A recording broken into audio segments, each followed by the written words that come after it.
Saturday, and I am doing what all teachers do on their Saturdays, which is IXL. Just kidding, we totally don't do that, but I'm doing it today so that you guys can have a little bit of an easier time doing it when you are working on your IXL this week. So as you can see, we're working on H6 here. I've been working on mine for a little bit, so I'm at a SMART score of 65 already. But H6 is talking about analysis, and this is just stuff that we've already been doing. So what I'm making this video for is to show you guys how you're going to complete your IXL for this week, for one.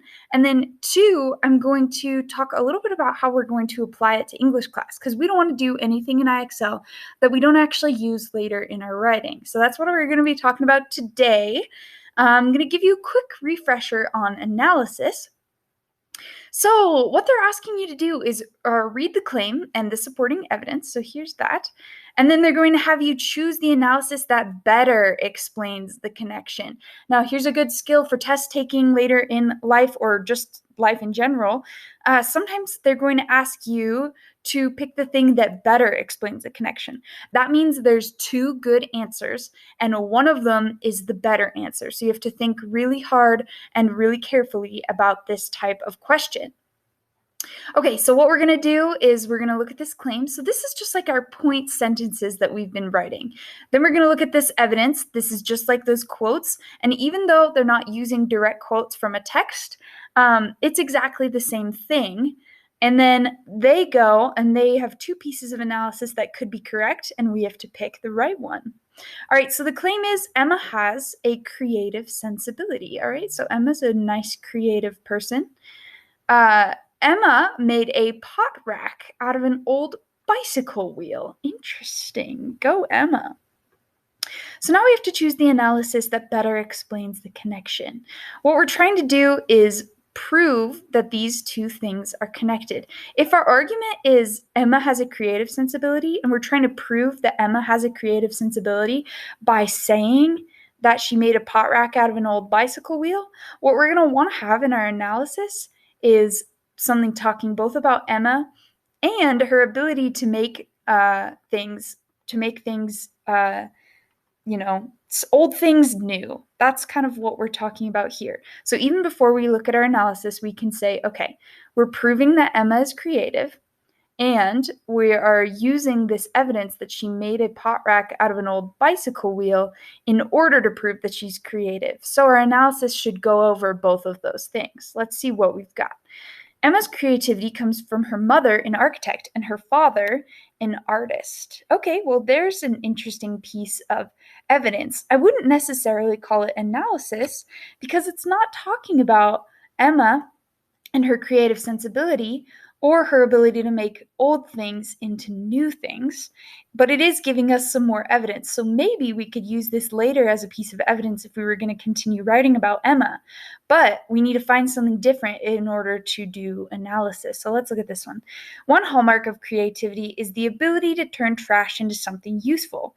Okay, well, this is talking both about creativity and an ability to turn something old into something new, and that's what Emma is doing. So we're going to use this and see if we are correct. Woo, keep it up. It gave me a keep it up. All right, nice. Let's do another one. Let's see.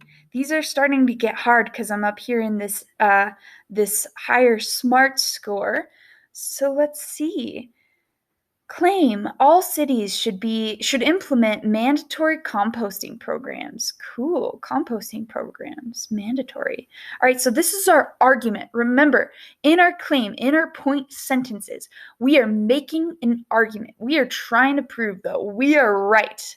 All right, so there's our claim. Our evidence, this would be a quote if we were reading a short story or a book, but since they are not, it's the same exact thing. It's just something to prove that you're right. Composting decreases the amount of food waste that ends up in landfills. All right, so we're talking about how cities should implement mandatory composting programs. It's something that they need to do.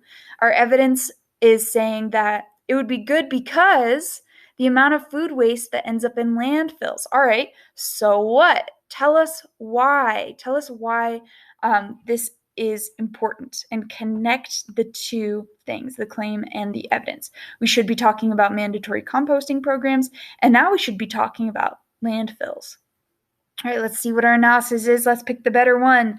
Many cities already have successful mandatory recycling programs. Interesting, all right? Decreasing landfill use is such an important goal that citizens should be required to support it. All right, this piece of this answer, yes, it talks about mandatory recycling programs, but are we talking about recycling? No, we're talking about composting. Composting programs and recycling programs are two totally different things. Therefore, this is an easy one because recycling doesn't even show up in our claim or our evidence, and we never, ever, ever want to talk about something in our analysis that we already have not presented in our claim or our evidence. So what we're going to want to do now is take a look at this other piece, and hopefully, because there's only two choices, this is the correct one. Let's see. Decreasing landfill use is such an important goal that citizens should be required to support it. Yeah, all right. So we're talking both about landfills, which we have here in our evidence, and we're talking about how all cities should implement mandatory composting programs. Okay. So this connects the two by saying it decreases the stuff that ends up in landfills, and it supports our argument saying that this should be mandatory. So we're going to click this and see what happens. Ooh, yeah, that feels so good. Let's do one more and then I'll send you guys off to work on this on your own. Look at me, I'm at a smart score of 73. Oh, feels so great. Isn't IXL just a rush? Man, I love it.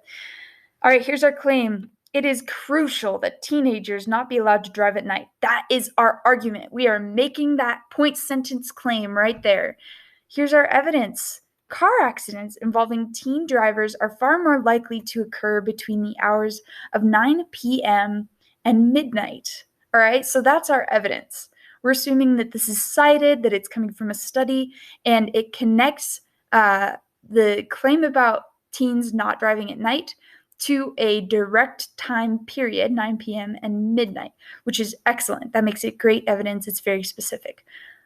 So what we need now is to connect the claim and the evidence. So as you can see, we're making the claim, the argument that teenagers absolutely should not be driving at night. Our evidence is saying that teen drivers are more likely to get into car accidents between 9 p.m. and midnight. So we need to connect those two things. We need to be talking about those two things. So let's take a look at our evidence.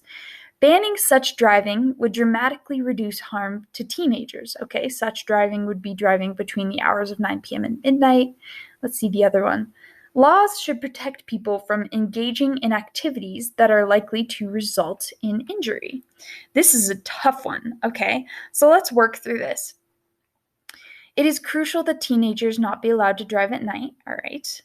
And then car accidents are far more likely to occur between the hours of 9 p.m. and midnight. So what we have in this first one is saying that banning such driving would dramatically reduce harm to teenagers. And that's fine. It definitely talks both about talks about the time period of the driving, so such driving, and it talks about teenagers. However, I believe that something new is presented in the second piece of analysis. Laws should protect people from engaging in activities that are likely to result in injury. I'm kind of stuck on this one. Let's see. I'm just going to give it my best guess. And if I get it wrong, what we can do is read through our special little thing that IXL gives to us. So I think I'm going to click this and see if I get it wrong.